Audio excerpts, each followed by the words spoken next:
안녕하세요. 저는 이범철이라고 합니다. 정말 어처구니 없던 제 이야기 좀 들어주세요. 창밖으로 스며드는 바람이 제법 쌀쌀해진 것을 보니 가을이 깊어지긴 했나 봅니다. 저는 잠시 소파에 앉아 창밖을 바라보았습니다.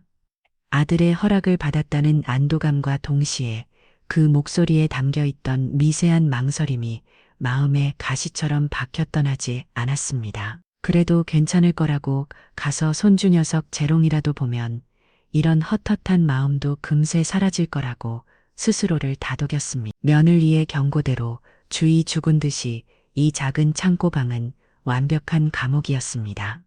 시간이 어떻게 흘러가는지 알 수 없었습니다. 방 안에는 시계가 있었지만 그 시계의 시간과 제 마음의 시간은 다르게 흘러가는 듯 했습니다. 배가 고파왔습니다.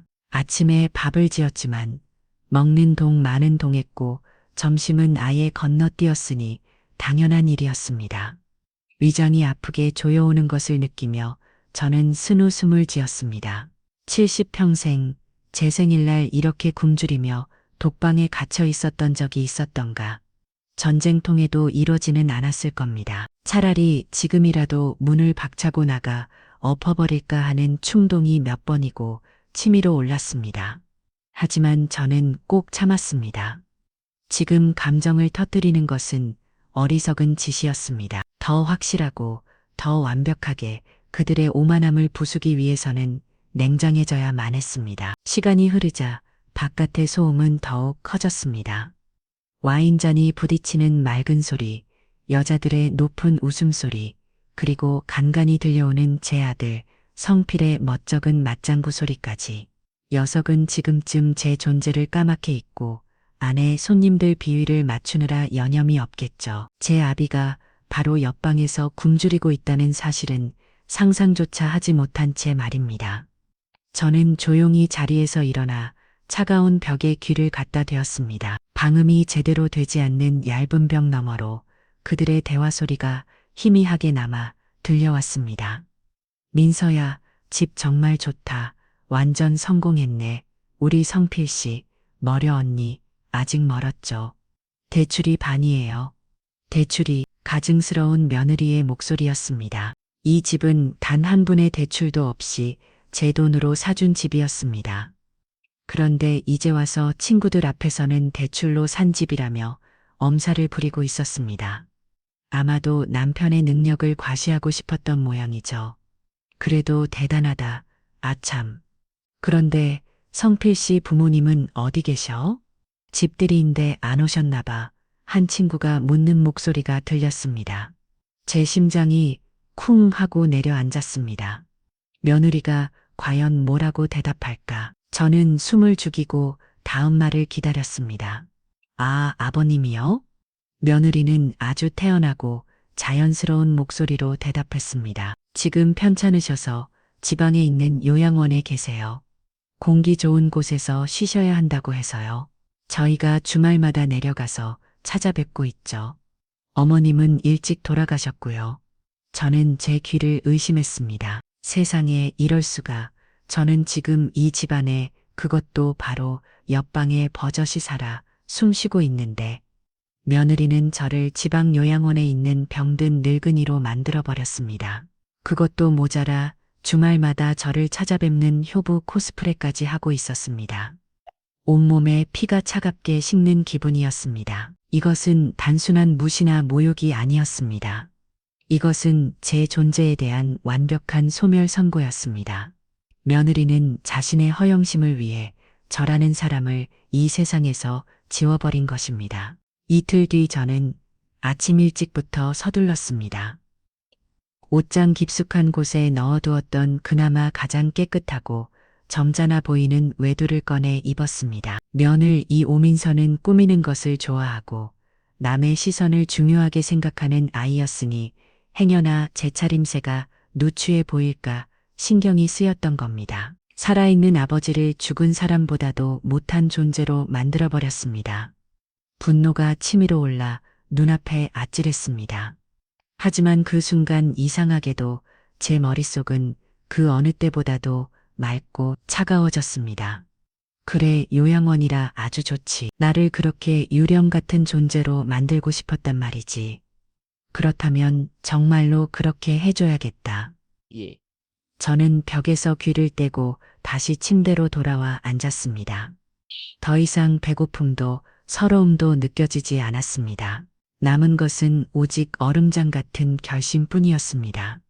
며느리의 그 거짓말 한마디는 제게 남아있던 아주 작은 연민과 동정심마저도 남김없이 불태워버렸습니다.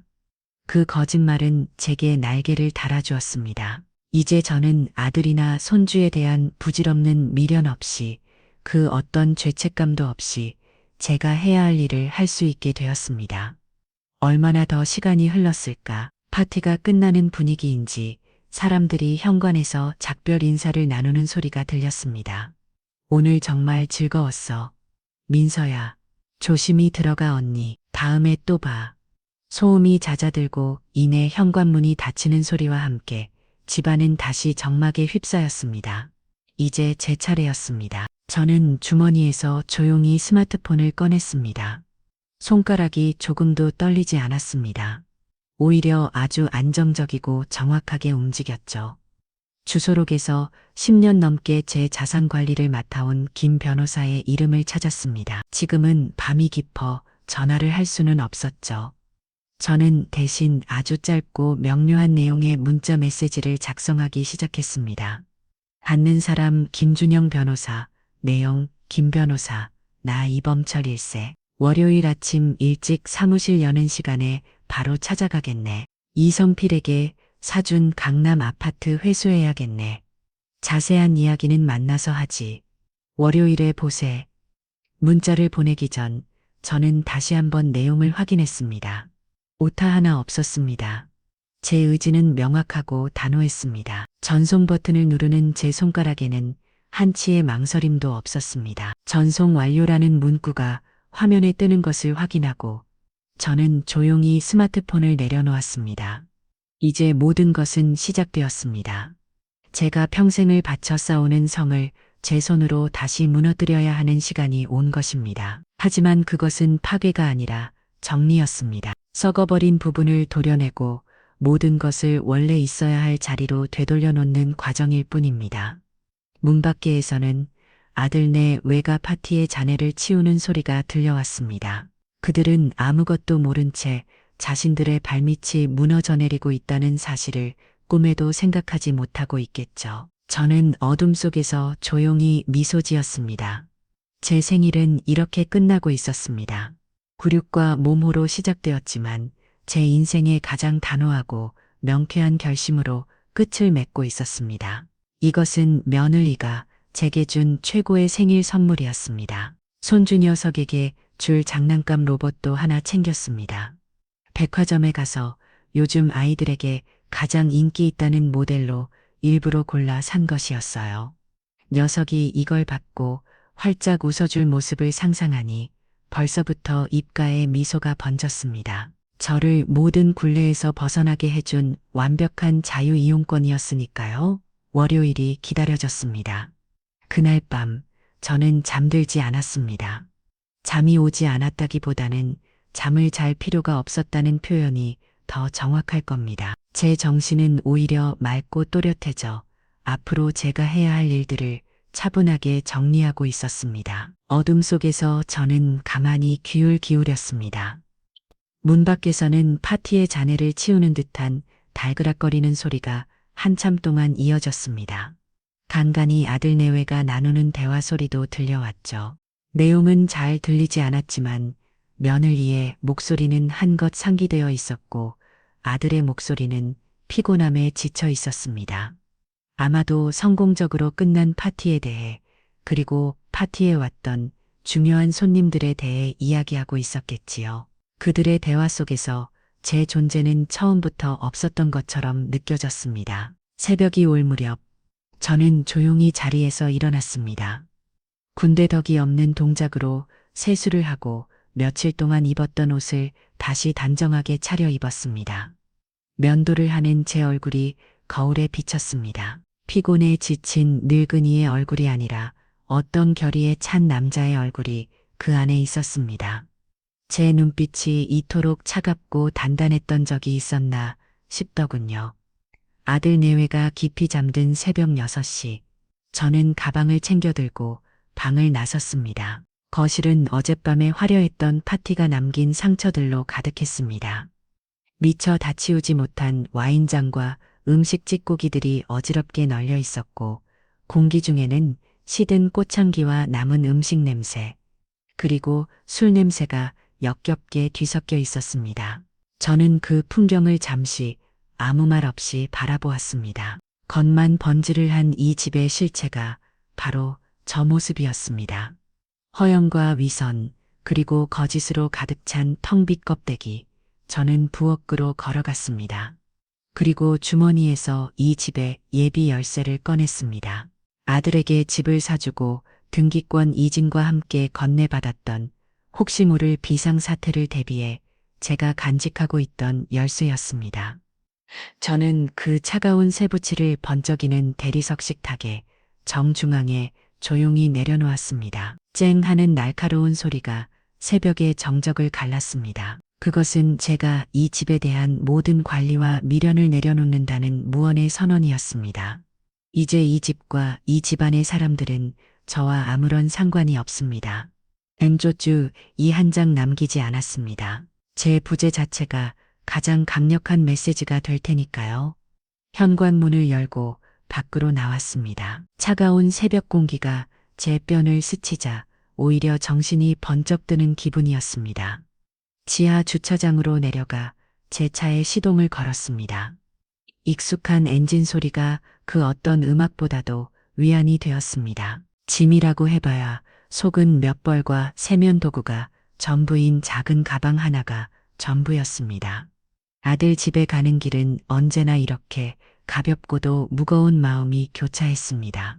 제가 사는 작은 아파트에서 아들이 사는 강남의 번쩍이는 주상복합까지는 차로 꼬박 1시간이 걸리는 거리였습니다. 주차장을 빠져나와 텅 빈 강남의 도로를 달리는 동안 저는 한 번도 뒤를 돌아보지 않았습니다. 어둠에 잠긴 아들의 아파트 건물을 룸미러로 흘깊을 수도 있었지만 그러지 않았습니다. 모든 미련을 끊어내기로 한 이상 뒤를 돌아보는 것은 4-7분입니다. 집으로 돌아오는 길 동쪽 하늘이 서서히 밝아오고 있었습니다. 제 인생의 새로운 장이 그렇게 시작되고 있었습니다. 일요일 하루 동안 저는 제 작은 아파트에서 조용히 시간을 보냈습니다. 하지만 쉬지 않았습니다. 오히려 그 어느 때보다 분주하게 움직였죠. 집안 구석구석을 쓰고 닦았습니다. 마치 오랜 시간 묵은 먼지를 털어내는 제 마음에 쌓여있던 미련과 분노의 찌꺼기들을 함께 닦아내는 기분이었습니다. 그리고 서재에 있는 낡은 금고를 열었습니다. 그 안에는 이 집의 계약서는 물론 아들에게 집값을 송금했던 통장과 은행기록, 그리고 공증까지 받아두었던 부담부 증여 계약서가 고스란히 보관되어 있었습니다. 저는 그 서류들을 하나하나 꼼꼼히 살폈습니다. 부담부 증여 말 그대로 조건을 걸고 재산을 물려주는 것이죠. 당시 김 변호사는 제게 혹시 모를 경우를 대비해야 한다며 이 계약을 강력하게 권했습니다. 수중자는 증여자 및 그 배우자에 대해 부양 의무를 다해야 하며 이를 현저히 위반하거나 증여자에 대한 심각한 모욕 및 범죄 행위 시 증여자는 계약을 해지하고 증여재산을 반환받을 수 있다. 계약서의 조항 하나하나가 지금의 상황을 예견이라도 한 듯 서늘하게 다가왔습니다. 저는 모든 서류를 서류 가방에 차곡차곡 정리했습니다. 이제 남은 것은 월요일을 기다리는 것뿐이었습니다. 월요일 아침, 저는 사무실이 문을 열기도 전인 8시 반에 김 변호사의 법률사무소가 있는 서초동에 도착했습니다. 사무실 문이 열리고 저를 발견한 김 변호사는 조금 놀란 표정을 지었습니다. 아니, 이 선생님, 이렇게 아침 일찍 어쩐 일이십니까? 이선인고 주말에 문자 보고 놀랐습니다. 김준영 변호사는 저와 거의 30년을 알고 지낸 사이였습니다. 단순한 법률 대리인을 넘어 제 인생의 중요한 고비마다 곁에서 조언을 아끼지 않았던 오랜 친구 같은 존재였죠. 김 변호사, 긴히 상의할 일이 있어서 왔네. 잠시 시간 괜찮겠나? 물론입니다. 들어오시죠. 그의 사무실은 언제 와도 변함이 없었습니다. 화려하지는 않지만 묵직한 원목 책상과 벽면을 가득 채운 법률 서적들이 신뢰감을 주었죠. 저는 그의 맞은편에 앉아 주말 동안 있었던 일들을 차분하게 설명하기 시작했습니다. 제 생일날 아들 집에 찾아갔던 일부터 면을 이에 냉대, 그리고 제 생일날 방에 갇혀 요양원에 있는 노인 취급을 받아야 했던 일까지.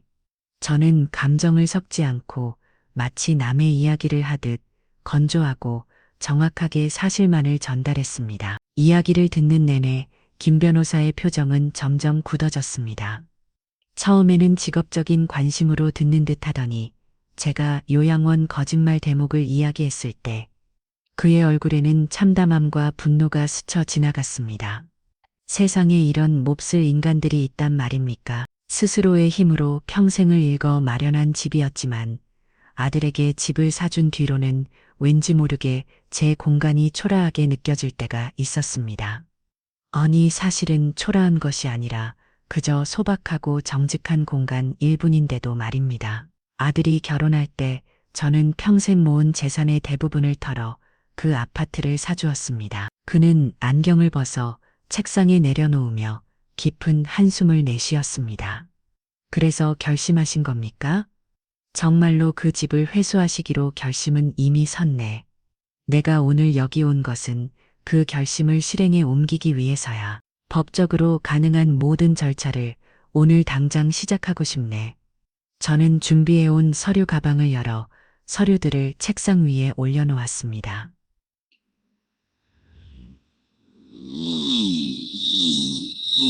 김 변호사는 서류들을 꼼꼼하게 검토하기 시작했습니다.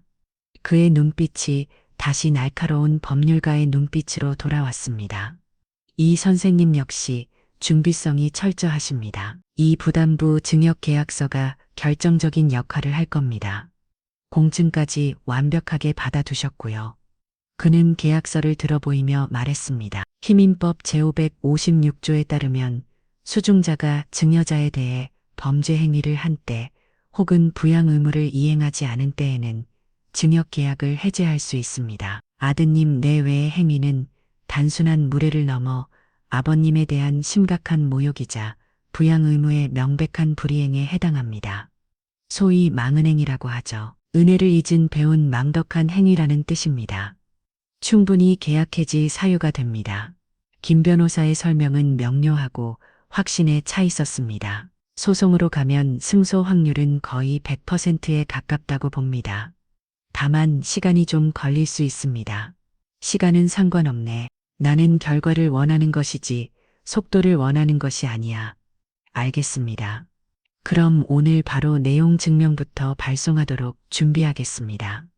계약 해지 통보와 함께 증여재산인 아파트맨의 대금전에게 반환을 청구하는 내용이 될 겁니다. 이야기를 마치고 사무실을 나서는 제 발걸음은 조금 더 무겁지 않았습니다. 오히려 오랫동안 저를 짓누르던 무거운 갑옷을 벗어던진 듯 가볍기까지 했습니다. 사무실을 나온 저는 곧바로 은행으로 향했습니다. 아들에게 집값을 송금했던 기록 일체를 공식적인 증빙 서류로 발급받기 위해서였습니다. 은행 창구 직원은 수십억 개 달하는 거래 내역을 확인하고는 조금 놀란 눈치였지만 이내에 제 요청대로 서류를 처리해 주었습니다.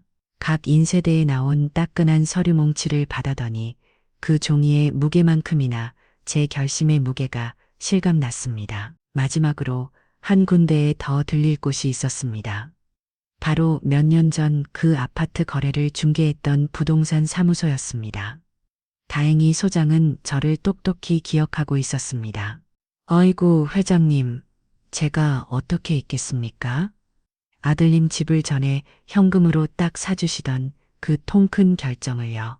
저는 그에게 자초지정을 설명하고 당시 아파트 매매 계약의 실질적인 자금 제공자가 저 이범철이었으며 모든 계약 과정 역시 제 주도하에 이루어졌다는 사실 확인서를 하나 작성해 줄 수 있겠냐고 부탁했습니다. 아비가 이 정도는 해줘야 우리 아들 기가 살지 하는 마음이었어요.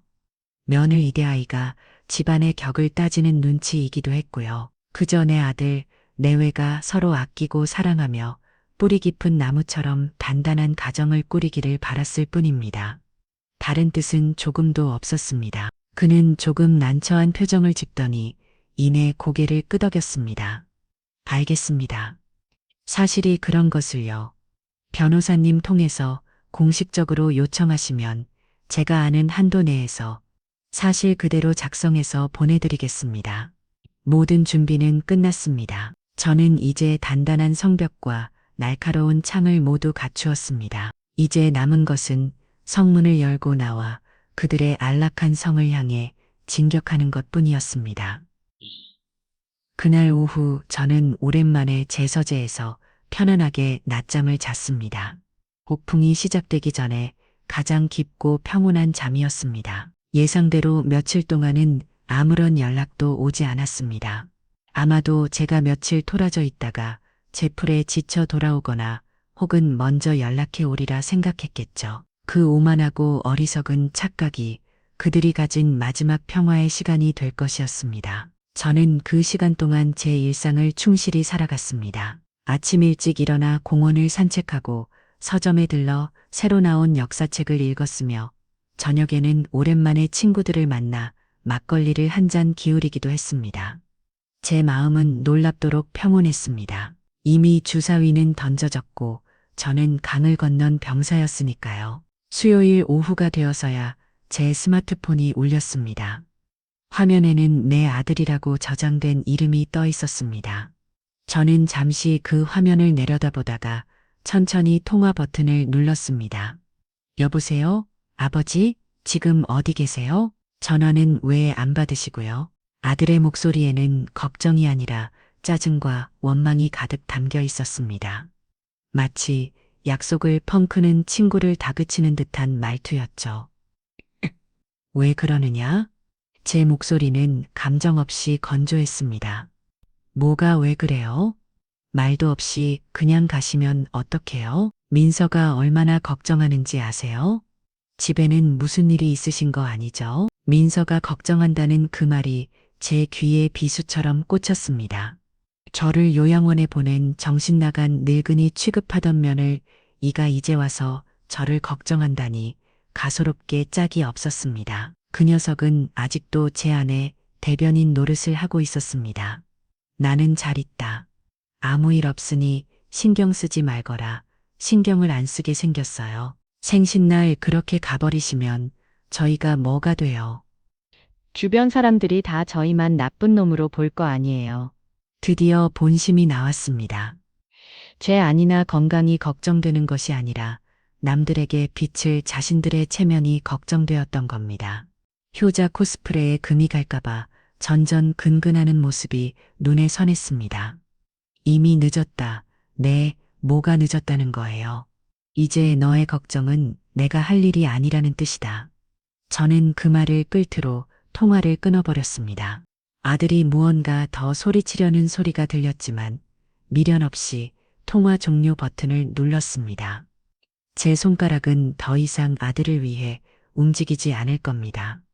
그리고 다음 날 목요일 오후 김 변호사로부터 문자가 왔습니다. 내용 증명, 금일 오후 2시 15분 수치인 오민석 본인에게 직접 전달 완료. 아파트 단지에 들어선 잔높이 솟은 건물들이 저를 위압적으로 내려다보는 듯 했습니다. 지하 주차장에 차를 세우고 엘리베이터를 타는 내내 심장이 괜히 쿵쿵거렸습니다.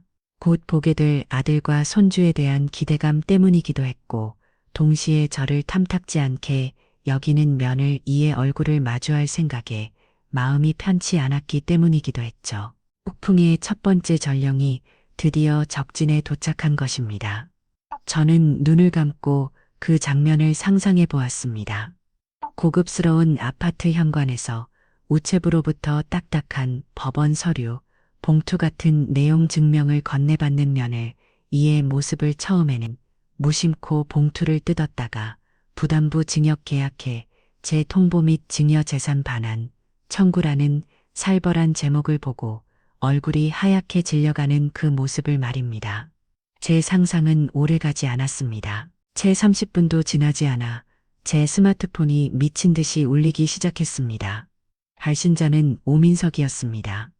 제가 저장한 적 없는 번호였지만 아들의 아내라는 것을 모를 리 없었죠. 차단하기 전에 마지막으로 그 목소리를 들어보기로 했습니다. 여보세요, 아버님? 지금 제정신이세요? 이게 다 무슨 소리예요? 다 늙어서 망룡이라도 드신 거예요. 수화기 너머로 들려오는 것은 교양 있는 며느리의 목소리가 아니었습니다. 이성을 잃고 발악하는 날 것 그대로의 비명소리였습니다. 지금 저희한테 어떻게 이러실 수가 있어요. 저희를 길바닥에 놔앉으라는 소리예요. 이 집이 어떤 집인데 당신이 뭔데 이 집을 뺏으려고 하세요. 당신이라는 소리가 나왔습니다. 그리고 뺏는다는 표현을 썼습니다. 원래 제 것을 되찾겠다는 것인데 그녀에게는 자신의 것을 빼앗기는 것이라고 느껴지는 모양이었습니다. 그 집이 처음부터 자신의 소유였다고 단단히 착각하고 있었던 거죠. 내가 누구인지 정말 몰라서 묻는 것이냐. 저는 아주 차분하고 조용한 목소리로 대답했습니다. 제 침착한 반응이 오히려 며느리의 분노에 기름을 부은 듯 했습니다. 그래요. 당신이 뭔데요? 겨우 돈 좀 보태줬다고 요새는 이 집은 내 집이에요. 내 아들 준우가 살아야 할 집이라고요. 당신 같은 늙은이가 함부로 할 수 있는 집이 아니란 말이에요. 돈 좀 보태줬다니 집값 전액을 단 한 분의 도움 없이 제가 모두 집을 했는데 말입니다. 그녀의 머릿속에서는 이미 모든 사실이 자신의 허영심에 맞게 완벽하게 왜곡되어 있었습니다. 준우의 이름까지 파는 것을 보니 다급하기는 다급했던 모양입니다. 그래, 너의 집이라고 생각하는구나. 당연하죠. 그러니까 당장 그 가짜는 소송인지 뭔지 취소하세요. 안 그러면 저도 가만히 안 있을 거예요. 당신 아들 인생 망치는 꼴 보고 싶으세요? 온 동네 박내 소문 다 내서 아들 회사도 못 다니게 만들어 버릴 테니까 협박까지 서슴지 않았습니다. 그녀가 가진 마지막 무기가 그것이었겠죠. 아들의 인생을 담보로 한 비열한 협박. 하지만 그녀는 단단히 착각하고 있었습니다. 저는 더 이상 제 아들의 인생에 연연하지 않기로 결심한 사람이었습니다. 제 손으로 그 녀석의 썩은 뿌리를 잘라내기로 마음먹은 사람이었죠. 등동 초인종을 누르자 잠시 후에 인터폰 화면이 켜졌습니다. 제 얼굴을 확인한 것인지 별다른 말 없이 현관문이 덜컥하고 열렸습니다. 문을 열고 나타난 것은 며느리 오민서였습니다. 자, 내와는 더 이상 할 말이 없으니 내 변호사와 이야기하게. 앞으로 나에게는 연락하지 말 거라. 야, 이 영감탱이야. 내 말 안 들려. 저는 며느리의 마지막 발악을 들으며 조용히 통화 종료 버튼을 눌렀습니다. 그리고 곧바로 그 번호를 수신 차단 목록에 추가했습니다. 이제 제 귀는 더 이상 그 더러운 소리를 듣지 않아도 될 겁니다. 수화기를 내려놓자 온몸에 힘이 빠지는 기분이 들었습니다. 하지만 후련했습니다. 썩은 이를 뽑아냈을 때처럼 아픔과 동시에 시원함이 밀려왔습니다. 저는 잠시 소파에 기대해 눈을 감았습니다. 이제 공은 그들에게 넘어갔습니다. 그들이 어떤 발악을 하든 어떤 비열한 수를 쓰든 저는 조금 더 흔들리지 않을 겁니다. 저는 이제 더 이상 그들의 아버지도 시아버지도 아니었습니다. 저는 그들의 화려한 성을 무너뜨리러 온 냉혹한 채권자일 뿐이었습니다. 그 사실을 깨닫는데 그들은 아주 혹독한 대가를 치르게 될 것이었습니다. 제가 내용 증명을 보내고 연락을 끊어버린 이후 아들 내 외의 집은 매일매일이 전쟁터가 되었을 겁니다. 그 모습이 눈에 선하게 그려졌죠. 아마도 며느리는 길길이 날뛰며 제 탓을 하고 아들의 무능함을 비난했을 겁니다. 당신 아버지 하나 제대로 관리 못해서 이게 무슨 꼴이야 하면서 말이죠.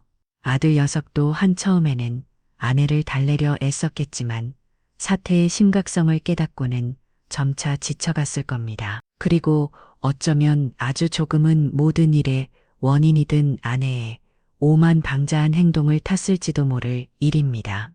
당신이 아버지께 조금만 잘했어도 이 지경까지는 안 했을 거 아냐 하는 식의 다음이 오갔을 텐데요. 그들의 싸움은 사랑이나 존중의 부재에서 오는 다음이 아니었을 겁니다. 오로지 돈과 체면 때문에 벌이는 추악하고 비루한 이전 투구였을 겁니다. 서로에게 책임을 떠넘기고 서로를 원망하며 그들이 그토록 자랑스러워하던 강남의 완벽한 부부라는 허상은 그렇게 조금씩 균열이 가고 있었을 겁니다. 저는 그 모습을 상상하며 조금의 동정심도 느끼지 않았습니다. 자업자득 인광보, 그보다 더 정확한 말은 없었습니다. 며칠이 더 흐른 어느 날 저녁, 예고도 없이 제 집 초인종이 울렸습니다. 인터폰 화면에 비친 것은 잔뜩 수척해진 아들 성필이의 얼굴이었습니다. 저는 잠시 망설이다가 이내 현관문을 열어줬습니다. 이 녀석은 제 작은 아파트의 초란 풍경이 낯선 듯 잠시 주위를 두리번거리다니 이내 제 앞에 와서 털썩 무릎을 꿇었습니다. 아버지, 제가 죽을 죄를 지었습니다. 이 녀석은 그렇게 말하며 고개를 깊이 숙였습니다. 하지만 저는 그 모습에 조금도 마음이 움직이지 않았습니다. 쇼는 이제 지겨웠습니다. 일어나거라. 너가 무릎 꿇어야 할 대상은 내가 아니다. 저는 차갑게 말하며 소파에 앉았습니다. 화장기 없는 얼굴에 편안한 실내 복차림이었지만 그 표정에는 조금의 반가움도 담겨 있지 않았습니다. 마치 기다리지 않았던 손님을 마주한 사람처럼 무표정하고 건조한 얼굴이었어요. 임초음아, 오셨어요. 그것이 저를 맞이하는 첫 신사였습니다. 그래, 왔다. 아들은 잠시 머뭇거리다니 이내 자리에서 일어나 제 앞에 무릎을 꿇은 채로 다가왔습니다. 아버지, 정말 죄송합니다. 제가 다 잘못했습니다. 민서도 지금 깊이 반성하고 있어요. 매일 밤 울면서 후회하고 있습니다. 저는 코웃음을 쳤습니다. 후회면을 이가 후회하는 것은 저에 대한 무례한 행동이 아닐 겁니다.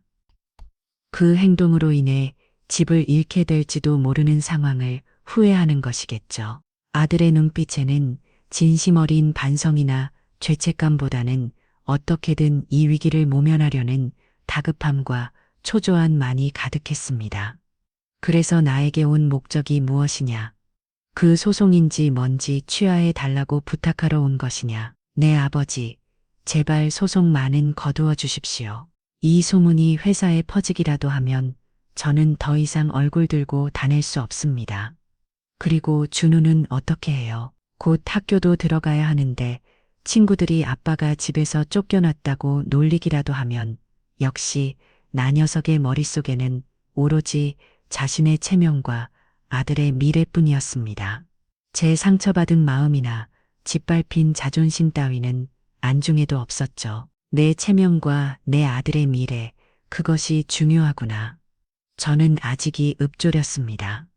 그렇다면 내 아비의 체면과 자존심은 어찌 그리 쉽게 짓밟았던 것이냐. 내 아내가 내게 방에 갇혀 있을 하고 명령했을 때 너는 어디서 무엇을 하고 있었지? 내 아내가 나를 요양원에 있는 병든 늙은이 취급하며 친구들 앞에서 거짓말을 할 때 너는 그 옆에서 웃고 떠들고 있지 않았더냐? 제 추국의 아들은 아무 말도 하지 못하고 고개만 숙였습니다. 성필아, 내가 정말로 잘못했다고 생각했다면 그 내용 증명을 받은 날 바로 달려왔어야 했다. 내 아내의 머리채를 잡고서라도 내 앞에 끌고 와 무릎 꿇리고 용서를 빌었어야지. 그런데 너는 며칠 동안 무언했느냐? 내 아내와 머리를 맞대고 어떻게 하면 이 상황을 법적으로 이길 수 있을까? 어떻게 하면 나를 구슬릴 수 있을까? 그런 궁리만 하고 있지 않았느냐. 제 말은 정확히 사실을 꿰뚫고 있었을 겁니다.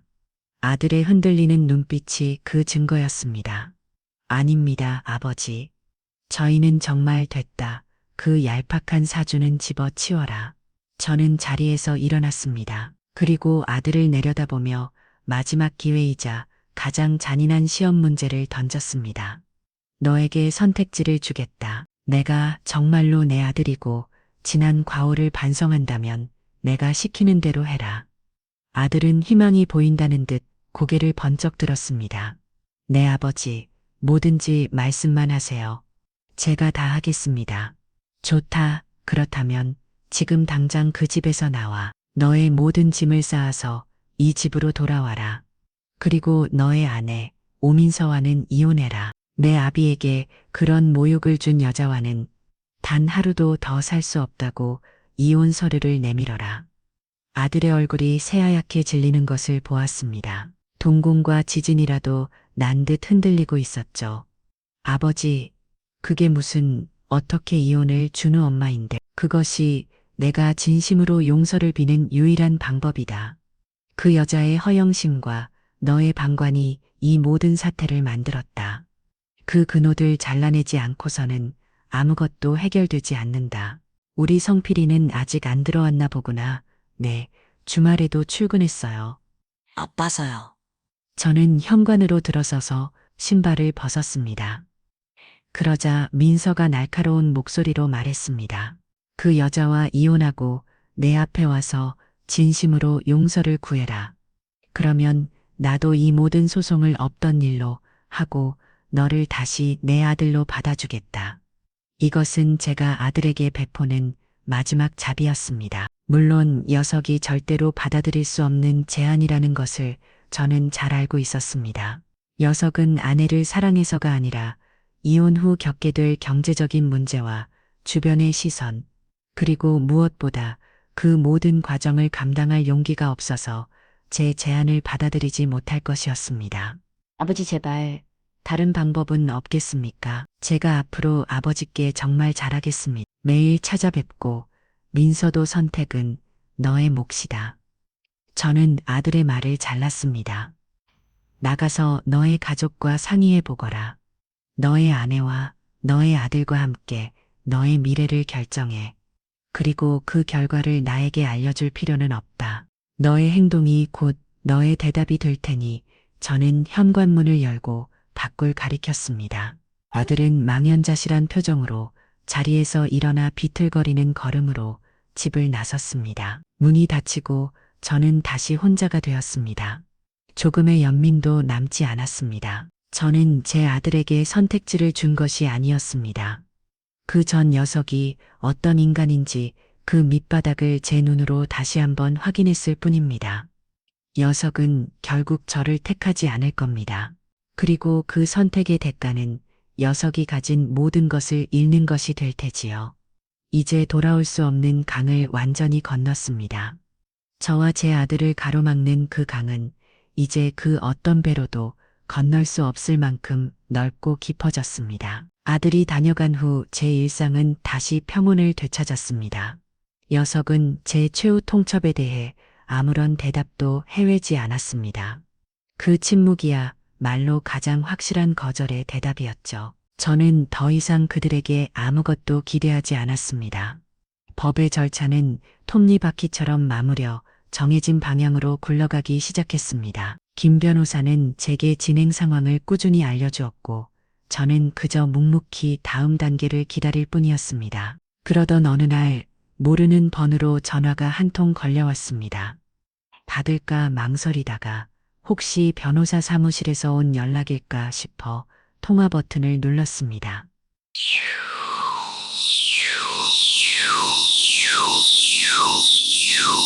여보세요? 혹시 성필 씨야 번입 되십니까? 그렇더만 누구신지.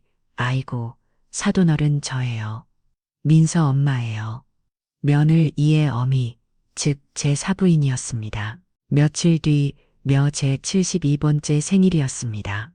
아내가 살아있을 적에는 그래도 미역국에 잡채라도 해놓고 조촐한 생일상을 차려주고 했는데 혼자가 된 후로는 그저 달력에 빨간 줄 그어진 날과 다를 바 없는 하루가 되었죠. 텅 빈 집안에서 홀로 맞는 생일은 적적함을 넘어 처량하기까지 합니다. 아버님, 신발은 거기 신발장에 넣으시고요. 집은 저쪽 작은 방에 두세요. 면을 이는 손가락으로 현관 구석에 있는 신발장과 복도 끝에 있는 작은 방문을 차례로 가리켰습니다. 마치 처음 방문한 손님에게 집의 규칙을 알려주는 듯한 사무적인 태도였죠. 그 목소리는 짐지상냥하고 간살스러웠지만 그 안에 숨겨진 날카로운 의도는 어렵지 않게 짐작할 수 있었습니다. 딸을 구원하기 위해 등판한 구원투수겠죠. 사부인께서 내게는 어쩐 일이시오? 어머, 사돈어른도 제가 얼마나 걱정했는지 몰라요. 우리 민서한테 얘기 듣고 사돈어른 건강이 안 좋으신가 해서 밤잠을 설쳤다니까요. 뻔뻔하기 짝이 없는 거짓말이었습니다. 제 건강을 걱정하는 것이 아니라 제 딸의 재산이 될 뻔했던 집이 날아갈까봐 밤잠을 설쳤겠지요. 내 건강은 아무 문제 없으니 염려 마시오. 다행이네요. 그런데 사돈어른, 제가 얘기를 들어보니 중간에 무슨 오해가 단단히 있었던 모양이에요. 우리 민서가 원래 좀 애교도 없고 표현이 서툴러서 그렇지 속은 깊은 아이거든요. 시아버지 어렵고 무서워서 그랬던 걸 사돈어른께서 오해하신 것 같아요. 딸의 잘못을 표현이 서툴러서라는 말로 포장하는 솜씨가 보통이 아니었습니다. 그 어미의 그 딸이라는 생각이 들더군요. 오해가 아니여. 내가 내 두 귀로 똑똑히 들었고 내 두 눈으로 똑똑히 본 사실들이여. 아무리 그래도 그렇지 어떻게 자식한테 이렇게까지 하실 수가 있어요. 사돈어른, 아무리 그래도 애들 앞길을 막으시면 쓰나요.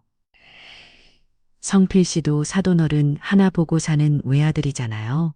이 일이 잘못돼서 애들 길바닥에 나앉 기라도 하면 사돈어른 마음인들 편하시겠어요. 은근한 협박과 감정에 호소하는 전략을 동시에 구사하고 있었습니다. 하지만 제 마음은 이미 단단한 돌처럼 굳어 있었습니다. 내 마음이 편할지 불편할지는 내가 알아서 할 일이요. 그리고 자식 교육을 잘못시킨 것은 사돈네 외에 책임도 있습니다. 제 앞빗벌되는 시아버지를 하대하고 제 생일날 방에 가두는 몰상식한 행동을 하도록 키운 것이 누구야. 그 아이의 버릇없는 행동을 제때 고쳐주지 못한 대가를 지금 사돈의 따님과 내 아들이 함께 치르고 있는 것뿐입니다. 제 단호한 일침에 사부인은 잠시 할 말을 잃은 듯 했습니다. 사돈어른, 말씀이 좀 지나치시네요. 내게 전화해서 회유하려는 당신의 행동이야말로 지나치지. 나는 이미 변호사에게 모든 것을 일임했어. 앞으로는 그쪽과 이야기하시오. 다시는 내게 개인적으로 연락하지 말았으면 합니다. 저는 그 말을 끝으로 전화를 끊어버렸습니다. 사부인은 무언가 더 소리치려 했지만 저는 듣지 않았습니다.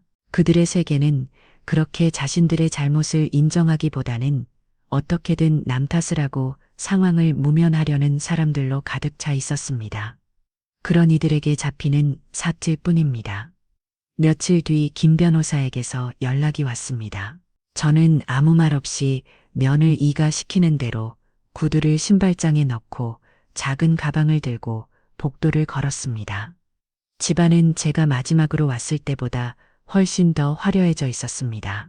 번쩍이는 대리석 바닥은 제 낡은 구두가 닿기라도 하면 흠집이 날 것처럼 위태로워 보였고 거실 한쪽 벽을 가득 채운 텔레비전은 웬만한 극장 스크린만 했습니다. 이 선생님, 이제 다음 단계로 넘어가야겠습니다.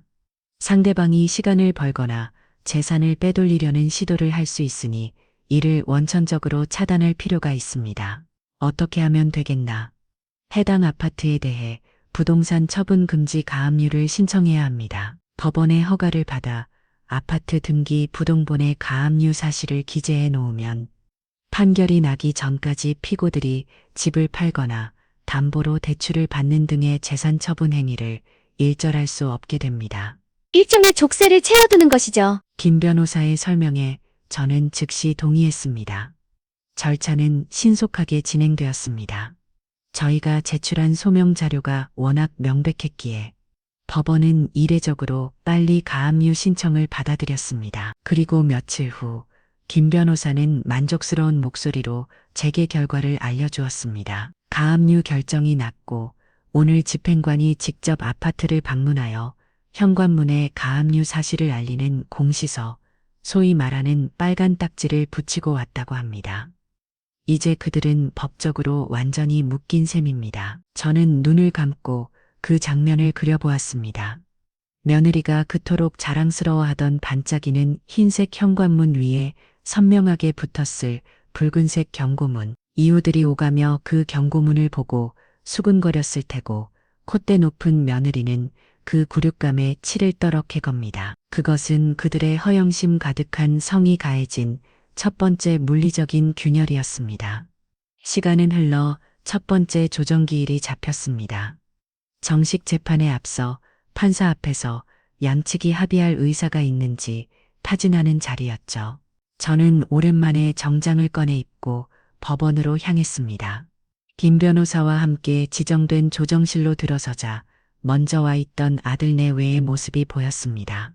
한 달 남짓 만에 본 며느리는 몰라보게 수척해져 있었습니다. 위촉의 기선 잉별니만 했습니다. 이혼은 오랜 못내 정돈을 꺼내 입고 벌어는 정돈을 꺼내 입고 버신만 했습니다. 회원이만 했습니다. 먼 장단 대운에 입고 벌어는 정단을 꺼내 입고 버신만 했습니다. 먼 장단을 꺼내 입고 먼 장단을 꺼내 입고 먼 장단 대운에 입고 먼 장단을 꺼내 입고 먼 장단을 꺼내 입고 먼 장단을 꺼내 화려했던 모습은 온데간데 없고 값비싼 옷 대신 검소하고 어두운 색의 옷을 입고 화장기 없는 얼굴을 하고 있었습니다. 하지만 그 파리한 얼굴 위로 저를 향한 증오와 도끼는 조금 더 수그러들지 않은 채 이글거리고 있었습니다. 아들 성필은 완전히 영혼이 빠져나간 사람처럼 보였습니다. 초점 없는 눈으로 바닥만 내려다보고 있었죠. 잠시 후 연배가 지긋해 보이는 조정위원이 들어와 자리에 앉았습니다. 그는 양측을 번갈아 쳐다보며 딱딱한 목소리로 입을 열었습니다.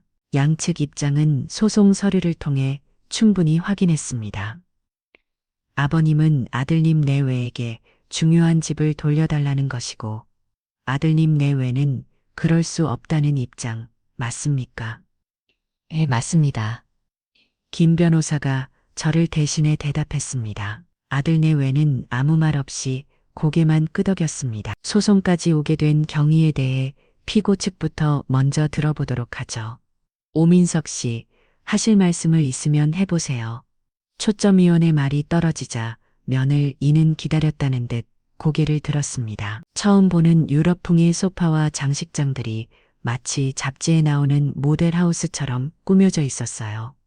제 평생의 노력이 담긴 돈이 이렇게 차갑고 정없는 물건들로 변해 있다는 사실이 낯설게 다가왔습니다. 이것은 사람이 사는 집이라기보다는 남에게 보여주기 위한 전시장에 가까웠습니다. 그리고 다음 순간 그녀의 눈에서 굵은 눈물 방울이 뚝뚝 떨어지기 시작했습니다. 존경하는 위원님, 저희가 얼마나 억울한지 모르실 겁니다. 면을 이는 손수건으로 눈물을 찍어내며 미리 준비해온 듯한 레퍼토리를 읊기 시작했습니다. 저희 아버님은 사실 기억력이 많이 안 좋으세요. 건강도 편찮으시고요. 저희가 정말 성심성의껏 저희 부모님 이상으로 모셨습니다. 그런데 가끔 저희를 알아보지도 못하시고 저희가 하지도 않은 말씀을 하실 때가 많으셨어요. 그날도 저희가 걱정돼서 방에서 쉬시라고 말씀드린 것인데 저희를 가뒀다고 오해를 하신 겁니다. 저희가 어떻게 아버님을, 저희는 정말 하늘을 우러러 한 점 부끄럼이 없습니다. 기가 막힌 연기였습니다. 저를 기억력도 오락가락하는 치매 노인으로 몰아가고 자신들은 그런 시아버지를 지급정성으로 모신 희생적인 면을 이와 아들로 둔갑시키고 있었습니다. 조정위원은 잠시 알 수 없는 표정으로 면을 이를 바라보다가 이내에 제게로 시선을 돌렸습니다. 보원고 측 이범철 선생님. 지금 며느님의 말씀에 대해 어떻게 생각하십니까? 지금 모두의 시선이 제게로 쏠렸습니다. 저는 조금도 동요하지 않고 조정위원을 똑바로 쳐다보며 입을 열었습니다. 저는 며느리의 거짓말에 대해 구차하게 반박하지 않았습니다. 그럴 필요가 없었으니까요. 위원님, 저는 조용하고도 단호하게 말했습니다. 저에게는 증거가 있습니다. 저는 말없이 김 변호사를 향해 고개를 끄덕였습니다. 김 변호사는 제 신호를 받고 준비해온 서류 가방에서 작은 녹음기 하나를 꺼내 테이블 위에 올려놓았습니다. 조정실 안에 모든 사람들이 그 작은 기계에 시선을 고정했습니다. 며느리의 얼굴에서 순간 피기가 싹 가시는 것이 보였습니다. 그날의 기억이 악몽처럼 되살아났겠죠. 이제 진실의 시간이 시작될 것이었습니다. 조정실 안에는 숨막히는 침묵이 흘렀습니다.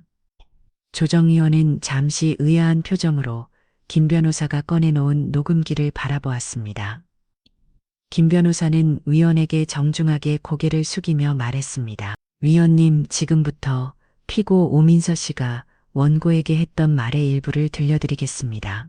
이것은 원고께서 피고의 강요에 의해 방해 감금당하시기 직전에 위협을 느끼고 녹음한 파일입니다. 김 변호사의 말이 끝나자마자 며느리가 자리에서 벌떡 일어났습니다. 거짓말, 저런 건 증거가 될 수 없어요? 불법 녹취라고요? 그녀는 거의 비명을 지르다시피 했습니다. 하지만 조정위원은 차가운 목소리로 그녀를 제지했습니다. 피고 자리에 앉으세요. 증거 채택 여부는 재판부가 판단할 문제입니다. 일단 들어봅시다. 면을 이는 분을 사귀지 못하는 표정으로 자리에 주저앉았습니다. 김 변호사는 조용히 녹음기의 재생 버튼을 눌렀습니다. 면을 이가 작은 방이라고 부른 곳은 사실 방이라기보다는 창고에 가까운 공간이었습니다. 한쪽 구석에는 쓰지 않는 운동기구와 계절이 지난 오상자들이 쌓여 있었고, 그나마 공간을 차지하던 것들을 급하게 치운 듯한 흔적이 역력했습니다. 방 가운데에 덩그러니 놓인 작은 싱글 침대가 이곳이 오늘부터 제가 머물 곳임을 알려주고 있었습니다. 그러니까 지금부터 저녁에 파티 끝날 때까지 이 방에서 절달 나오지 마세요. 주의 죽은 듯이 계시라고요. 혹시라도 화장실이 급하시거나 하면 저한테 문자를 보내세요.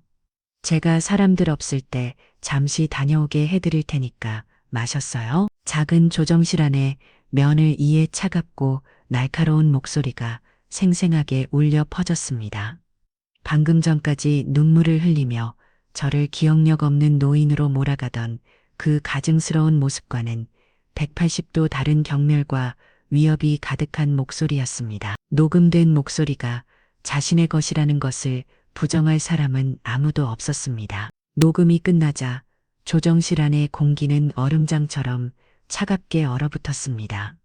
조정위원의 표정은 싸늘하게 굳어 있었습니다. 그는 더 이상 며느리를 쳐다보지 않았습니다. 대신 김 변호사에게 다음 증거를 제시하라는 듯 눈짓을 보냈죠.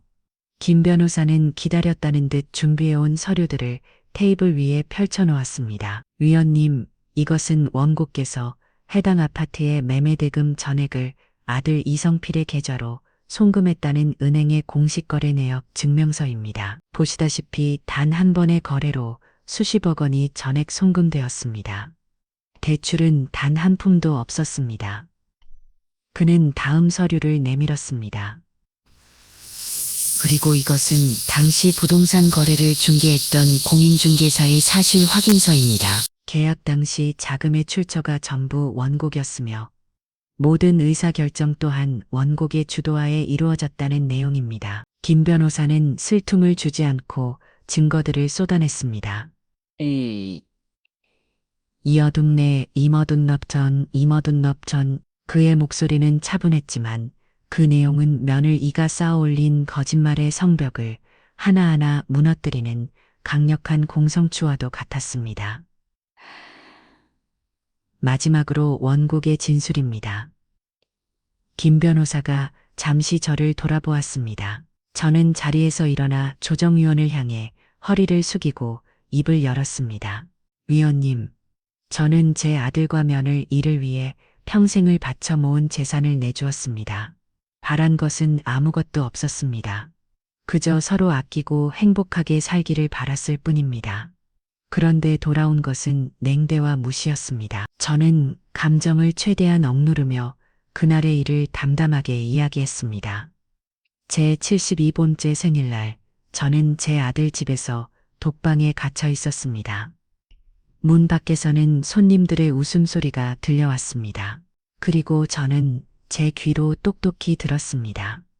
며느리 이가 손님들에게 제가 지방요양원에 입원해 있다고 말하는 것을요. 저는 그 순간 이 가족에게 저는 더 이상 아버지가 아니라 그저 없어져야 할 짐짝이라는 것을 깨달았습니다. 살아있는 아버지를 산송장 취급하는 자들에게 제 피와 땀이 깃든 재산을 물려줄 수는 없었습니다. 제 진술이 끝나자 조정위원은 깊은 한숨을 내쉬었습니다. 그는 한동안 아무 말 없이 서류들을 뒤적이다가 이내 고개를 들어 제 아들 성필이를 응시했습니다. 그의 눈빛은 아주 날카로웠습니다. 아들의 집에는 분명 방이 4개나 있었는데 저는 가장 작고 초라한 손님원도 아닌 창고방을 배정받은 겁니다. 가방을 내려놓고 잠시 침대에 걸터 앉았습니다. 창문도 없는 작은 방의 공기는 답답하고 서늘했습니다. 비록은 이번 고임원 번이었더 면고임원 공기는 답답하고 서늘했습니다. 피고 이성필 씨 조정위원의 목소리는 낮고 무거웠습니다. 지금 아버님께서 하신 말씀이 그리고 원고 측에서 제출한 모든 증거들이 전부 사실입니까? 이만 임원든 측에 전부 사실입니까? 모든 시선이 성필에게로 향했습니다. 며느리는 거의 실신할 것 같은 얼굴로 남편의 팔을 붙잡고 고개를 저었습니다. 아니라고 말하라는 무언의 압력이었겠죠. 아들은 고개를 푹 숙인 채에 쥐어짜는 듯한 목소리로 변명을 늘어놓기 시작했습니다. 그게 오해가 있었습니다. 아버님이 요즘 기력이 쇠하셔서 저희가 걱정되는 마음에 내가 묻는 말에만 대답하세요. 조정위원이 그의 말을 단호하게 끊었습니다. 안에 드시는 분이 아버님을 방에 못 나오게 한 것이 사실입니까? 손님들에게는 요양원에 계시다고 거짓말을 한 것이 사실입니까? 예, 아니오로만 대답하세요. 성필은 완전히 궁지에 몰렸습니다. 그의 어깨가 팔을 떨리는 것이 보였습니다. 그는 아내 얼굴과 제 얼굴, 그리고 조정위원의 얼굴을 번갈아 쳐다보았습니다. 그의 눈동자는 갈 곳을 잃고 처절하게 흔들리고 있었습니다. 그 길고도 짧은 침묵의 시간 동안 저는 녀석이 어떤 선택을 할지 이미 알고 있었습니다. 거짓말로 끝까지 버티기에는 우리가 제시한 증거들이 너무나도 명백하고 강력했습니다. 마침내 아들은 무너져 내렸습니다. 네, 모기만 한 목소리였습니다. 잘 안 들립니다. 다시 한번 똑똑히 말씀해 보세요. 조정위원이 다 끝쳤습니다. 아들은 눈을 질끈 감고 거의 울먹이는 목소리로 실토했습니다. 네, 사실입니다. 그 한마디가 떨어지는 순간 며느리의 입에서와 하는 짧은 비명이 터져나왔습니다. 그녀는 믿을 수 없다는 표정으로 남편의 얼굴을 쳐다보았습니다. 자신이 유일하게 믿었던 최후의 보루마저 자신을 배신하고 무너져 내린 순간이었습니다. 그녀의 얼굴에서 피기가 완전히 사라지고 증오와 경멸만이 남아 이글거렸습니다. 그들의 거짓된 부부관계가 만천하에 그 실체를 드러내며 산산조각 나는 순간을 저는 똑똑히 목격했습니다. 조정위원은 더 이상 그들에게 질문하지 않았습니다. 그는 혀를 차며 고개를 줬더니 제게로 시선을 돌렸습니다. 그의 표정은 한결 부드러워져 있었습니다. 아버님 마음고생이 정말 심하셨겠습니다. 보아하니 피고녀의 잘못은 명백해 보입니다. 이쯤에서 양측이 합의를 보시는 것이 어떻겠습니까? 그는 아들 내외를 향해 싸늘하게 말했습니다. 피고를 잘 들으세요. 이 사건 정식 재판까지 가면 결과는 불보듯 뻔합니다. 지금이라도 아버님께 진심으로 사죄드리고 아파트 처분해서 원금 돌려드리는 선에서 마무리하는 게 당신들에게도 최선일 겁니다. 괜한 망신 더 당하지 말고 여기서 끝내세요. 합리적인 제안이었습니다. 그때 방문 밖에서 제 이름을 부르는 소리가 들렸습니다. 준호야, 할아버지 오셨다. 나와서 인사드려야지. 성필의 목소리가 아니었습니다. 며느리가 건성으로 외치는 소리였죠. 저는 반가운 마음에 벌떡 일어나 문을 열고 거실로 나갔습니다. 손주 준호는 거실 소파에 누워 스마트폰 화면에 콜을 받고 있었습니다. 우리 준호, 할애비 왔다. 김 변호사도 제게 고개를 끄덕이며 이 선에서 받아들이는 것이 좋겠다는 신호를 보냈습니다. 아마도 며느리와 아들은 이제라도 합의를 할 수 있다는 사실에 마지막 희망을 걸었을 겁니다. 모두가 제 입을 쳐다보고 있었습니다. 노은혜표. 하지만 저는 그럴 생각이 추후도 없었습니다. 저는 자리에서 일어나 조정위원을 향해 정중하지만 단호하게 말했습니다. 위원님의 제안은 감사하게 생각합니다. 하지만 저는 합의할 생각이 없습니다. 제 말에 조정실 안에 모든 사람들이 놀란 표정을 지었습니다. 저는 돈을 돌려받는 것이 최종 목적이 아닙니다. 저는 법의 이름으로 저들이 저에게 저지른 잘못을 명명백백히 가리고 그에 합당한 심판을 받게 하고 싶습니다. 저들의 거짓과 위선을 판사의 판결문으로 공식적인 기록에 남기고 싶을 뿐입니다. 저는 아들 내외를 돌아보며 말을 이었습니다. 그러니 정식 재판으로 가겠습니다. 제 선언에 며느리의 얼굴에 떠올랐던 일말의 희망마저 완전히 사라지고 깊이를 알 수 없는 점항이 드리워졌습니다. 아들은 그저 고개를 숙인 채 섰고 상처럼 굳어 있었습니다. 저는 그들에게 가장 쉬운 퇴로를 제 손으로 막아버린 것입니다. 그들은 법정이라는 가장 혹독한 무대 위에서 자신들의 죄를 심판받아야만 할 것이었습니다. 조정은 그렇게 완벽한 결렬로 끝났습니다. 그 후 정식 재판 기일이 잡히기까지는 그리 오랜 시간이 걸리지 않았습니다. 이미 조정 과정에서 모든 증거와 사실관계가 명백히 드러났기 때문에 재판은 사실상 요시키니에 가까웠습니다. 그 시간 동안 아들 내외에게서는 아무런 연락도 오지 않았습니다. 아마도 변호사를 선임하고 재판을 준비했겠지만 뒤집을 수 없는 사실 앞에서 그들이 할 수 있는 것은 아무것도 없었을 겁니다. 드디어 판결이 선고되는 날, 저는 다시 법정을 찾았습니다. 피고석에 앉아있는 아들 내외의 모습은 이전보다 더욱 초췌해 보였습니다.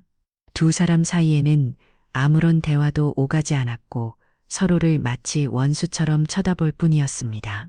그들의 위태롭던 성은 이제 완벽하게 무너져 내린 폐하와도 같았습니다.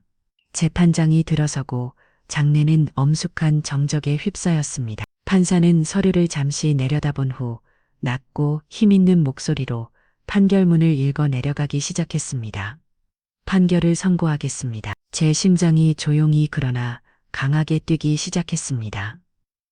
피고 이성필, 오민선은 증여자인 원고 이범철에 대한 민법상 부양 의무를 현저히 해태하였고 사회 통념상 용납될 수 없는 심각한 모욕행위, 즉 망은 행위를 저지른 사실이 제출된 증거와 당사자 신문을 통해 명백히 인정됩니다. 판사는 피고석을 한 번 싸늘하게 쳐다보고는 계속해서 판결을 읽었습니다. 이에 민법 제555, 제558조의 의거 원고와 피고 사이에 체결된 부담부 증여 계약은 원고의 계약 해지 통보로 인해 적법하게 해제되었음을 확인합니다. 따라서 피고들은 증여 재산에 해당하는 아파트 매매 대금 전액을 원고에게 즉시 반환할 것을 명합니다. 땅땅땅 의사봉을 3번 내리치는 소리가 법정 안에 장엄하게 울려 퍼졌습니다. 제가 다가가며 말했지만 녀석은 화면에서 눈을 떼지 않은 채 건성으로 대답했습니다. 할아버지 오셨어요. 그뿐이었습니다. 8살짜리 아이의 인사라고 하기에는 너무나 무심하고 건조했습니다. 제가 사온 로봇 상자를 내밀자 그제야 잠시 고개를 들더군요. 모든 것이 끝나는 소리이자 모든 것이 제자리로 돌아가는 소리였습니다. 며느리는 판결을 듣는 순간 흡하는 소리와 함께 자리에 주저앉을 뻔한 것을 변호사가 겨우 부축했습니다. 아들은 그저 멍한 표정으로 허공을 응시하고 있었습니다. 그들의 얼굴에는 이제 분노나 증오가 아닌 모든 것을 잃어버린 자의 공허함만이 남아 있었습니다. 법정을 나오는 제 발걸음은 조금도 무겁지 않았습니다. 김 변호사가 제 옆에서 말했습니다. 축하드립니다, 이 선생님. 완벽한 승소입니다. 고생했네 김 변호사. 다 자네 덕분이야. 우리는 짧게 악수를 나누었습니다. 이로써 법적인 절차는 모두 끝이 났습니다. 하지만 진짜 심판은 이제부터 시작될 것이었습니다.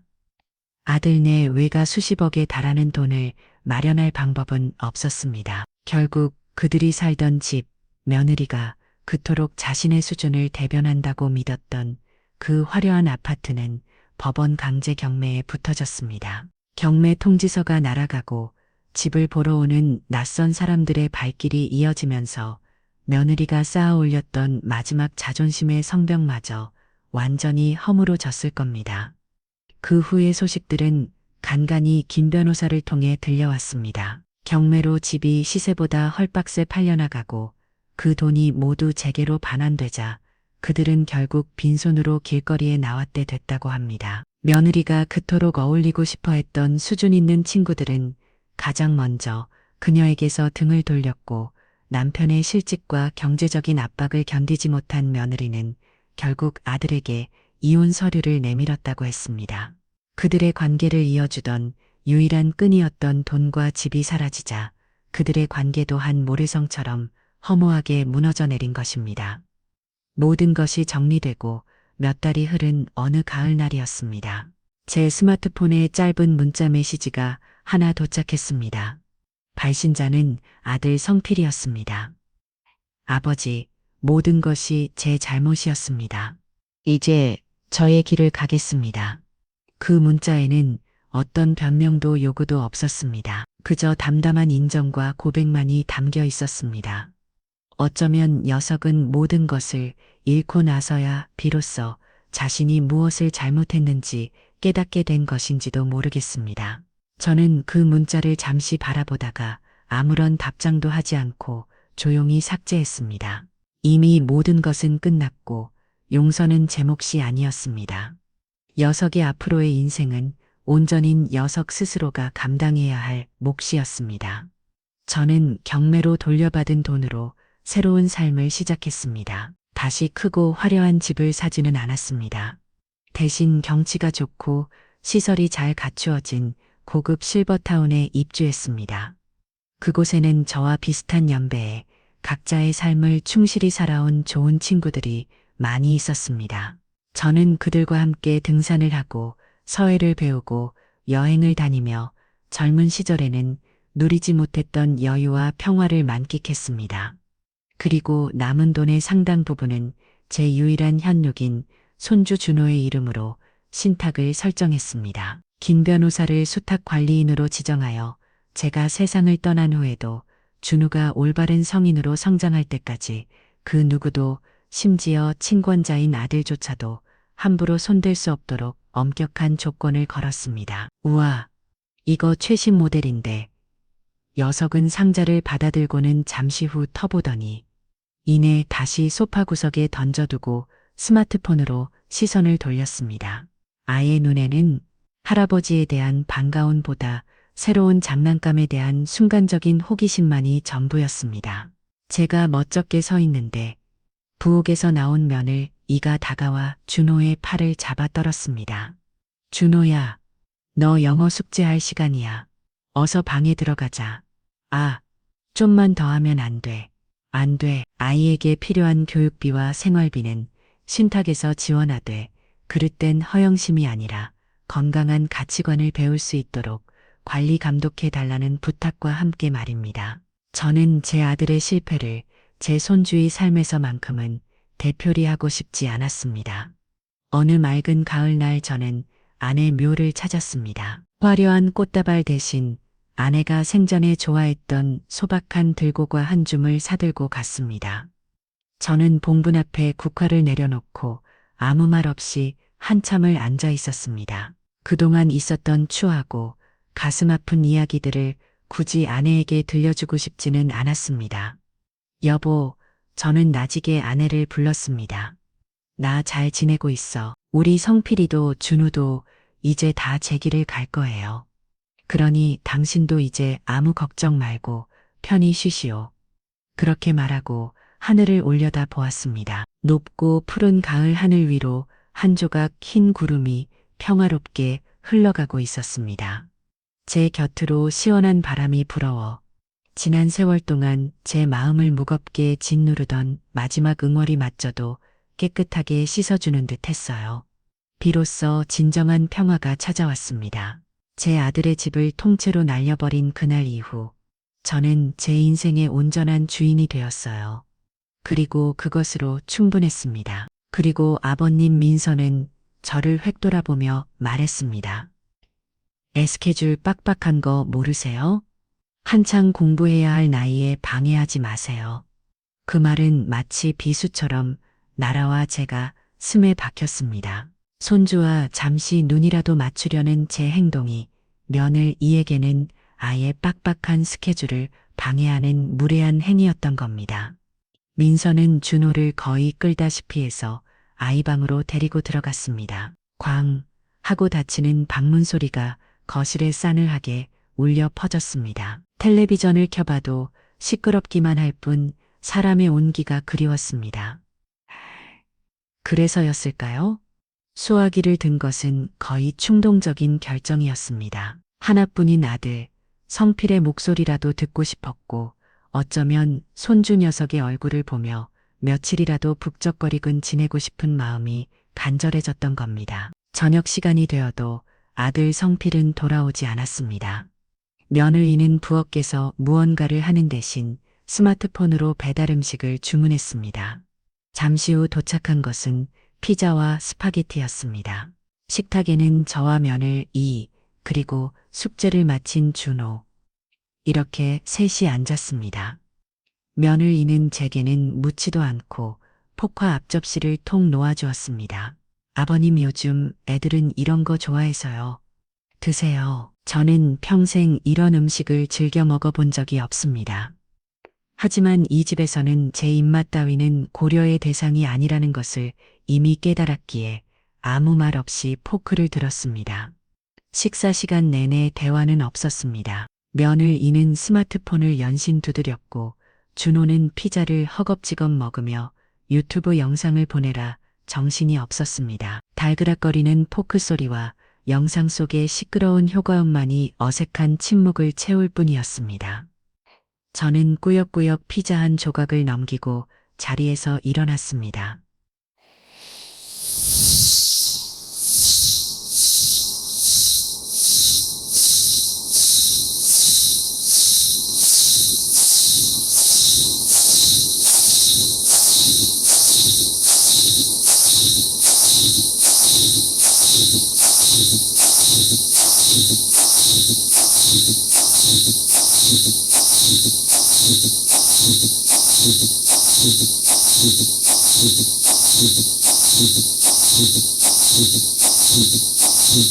저는 제가 배정받은 그 창고 같은 작은 방으로 돌아와 문을 닫았어요. 문 밖에서는 여전히 며느리와 손주가 만들어내는 소음이 들려왔지만 그 소음 속에 저는 포함되어 있지 않았습니다.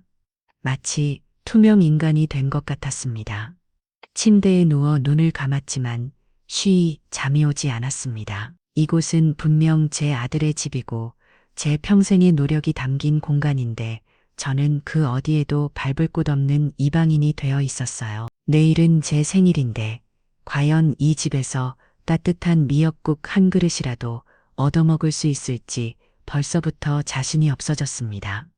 어쩌자고 여기까지 오겠다고 했을까? 깊은 후회가 파도처럼 밀려오는 밤이었습니다. 다음 날 저는 군대에서처럼 정해진 시간에 눈이 떠졌습니다. 평생을 몸에 익힌 습관은 낯선 잠자리에서도 저를 속이지 않았죠. 창문 하나 없는 방 안은 한낮인지 새벽인지 분간할 수 없을 만큼 어두웠지만 벽에 걸린 낡은 시계는 정확히 6시를 가리키고 있었습니다. 밖은 아직 조용했습니다. 젊은 아들 내 외는 이 시간까지 곤히 잠들어 있을 터였습니다. 저는 소리를 내지 않으려 조심하며 침대에서 몸을 일으켰습니다. 얇은 이불에서는 묵은 먼지 냄새가 희미하게 풍겨왔어요. 어젯밤 저는 이불을 목 끝까지 덮고도 등을 파고드는 한기를 느껴 원참이나 뒤척여야 했습니다. 살금살금 방문을 열고 거실로 나갔습니다. 밤사이 불이 모두 꺼진 집은 어둠과 침묵에 잠겨 있었습니다. 어젯밤에 그 화려하고 번쩍이던 가구들은 이제 거대한 그림자가 되어 곳곳에 웅크리고 있는 듯 보였죠. 저는 물이라도 한 잔 마실 생각으로 부엌으로 향했습니다. 발소리를 죽이고 대리석 바닥을 걷는 제 모습이 꼭 제 집에 들어온 도둑 같다는 생각이 들어 허든 숨이 나왔습니다. 부엌은 온갖 최신식 기기들로 가득 차 있었습니다. 제 인생의 가장 큰 자랑이자 유일한 희망인 아들이니까요. 신호음이 몇 번 울리고 나서야 녀석이 전화를 받았습니다.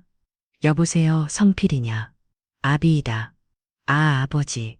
웬일이세요? 목소리에 반가움보다는 의아함이 먼저 묻어나는 것이 전화기 너머로도 선명하게 느껴졌습니다. 제가 평생 만져본 적도 없는 기계들이 준비했죠.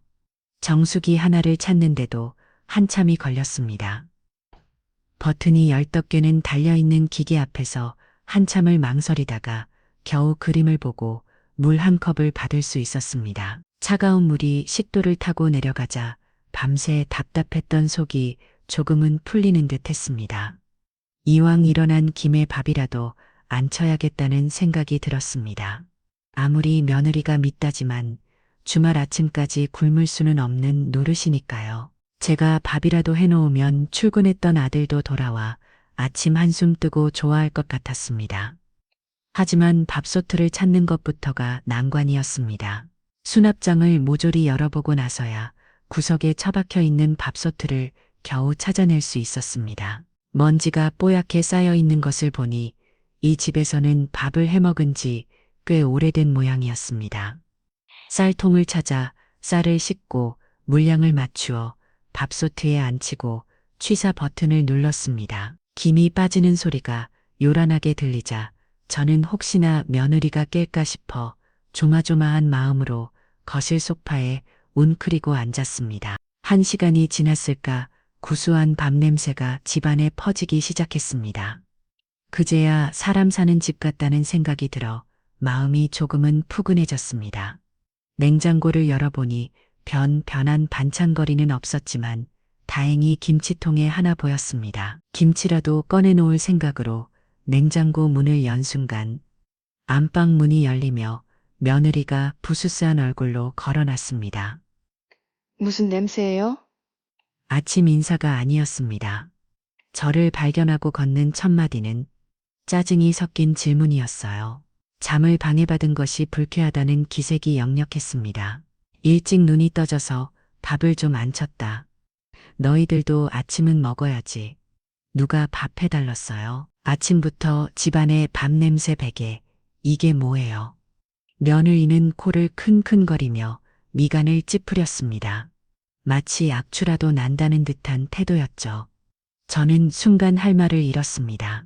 따뜻한 밥 한 끼 같이 먹자고 한 제 배려가 이 아이에게는 그저 불쾌한 냄새일 뿐이었습니다. 그리고 이 냉장고는 왜 함부로 여세요? 여기 음식들은 다 제가 관리하는 건데. 민서는 신경질적으로 냉장고 문을 닫으며 쏘아붙였습니다. 제가 꺼내려던 김치통이 민망하게 공중에 떠 있었습니다. 아니, 그저 반찬이라도 좀 꺼내려고 됐어요.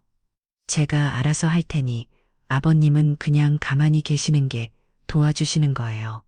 그 말을 끝으로 며느리는 제게 등을 돌리고 커피 머신으로 향했습니다. 원두를 갈고 우유 거품을 내는 요란한 소리가 부엌을 가득 채웠습니다. 저는 마치 큰 잘못이라도 저지른 사람처럼 그 자리에 우두커니 서 있을 수밖에 없었습니다. 잠시 후 며느리는 향기로운 라떼 한 잔을 들고 소파에 앉아 스마트폰을 보기 시작했습니다. 가슴 한구석이 서늘해지는 기분이었지만 애써 태어난 척 말을 이었어요. 별일은 아니고 그냥 목소리 한번 듣고 싶어서 전화했지. 잘 지냈냐? 네, 그럼요. 전 잘 지내죠. 회사가 좀 바빠서 그렇지. 늘 바보다는 아들이었습니다. 세상에 안 바쁜 사람이 어디 있겠습니까? 마치 저는 그 공간에 없는 사람인 것처럼 투명 인간 취급을 했습니다. 결국 그날 아침 같이 은 따끈한 밥은 아무도 먹지 않았습니다. 며느리는 커피와 빵 조각으로 아침을 해결했고, 저는 식탁 구석에서 홀로 김치에 밥 한 공기를 꾸역꾸역 넘겨야 했습니다. 거대한 대리석 식탁 위에는 저 혼자뿐이었습니다. 어쩌다 우리 부자 사이가, 우리 가족이 이렇게 되었을까요? 아내가 살아 있었다면 그래도 아침상에 둘러 한자 도란도란 이야기를 나누는 풍경을 볼 수 있었을까요? 그런 부질없는 상상을 하는 제 자신이 처량했습니다. 오전 늦게서야 아들 성필이 돌아왔습니다. 피곤한 기색이 역력한 얼굴로 현관에 들어서는 아들을 보자 영과 간이만의 저는만의 성필이 왔냐? 고생했다. 아침은 먹었어? 네 아버지 모셨어요? 아침은 회사에서 간단히 먹었어요. 아들은 제 눈을 피하며 대답했습니다. 그러고는 소파에 앉은 아내 눈치를 한번 살피다군요. 그 여보 피곤한데 좀 씻고 쉬어요. 당신은 밥 안 먹어? 아버님이 밥까지 해놓으셨는데 며느리가 비꼬는 듯한 말투로 말했습니다. 그제야 아들은 제가 지어놓은 밥을 본 모양입니다. 아, 밥 하셨어요? 아이고, 미리 말씀을 하시지. 저 먹고 왔다니까요. 녀석은 미안한 기색도 없이 그렇게 말하고는 서둘러 욕실로 들어가 버렸습니다. 저는 더 이상 아무 말도 할 수 없었습니다.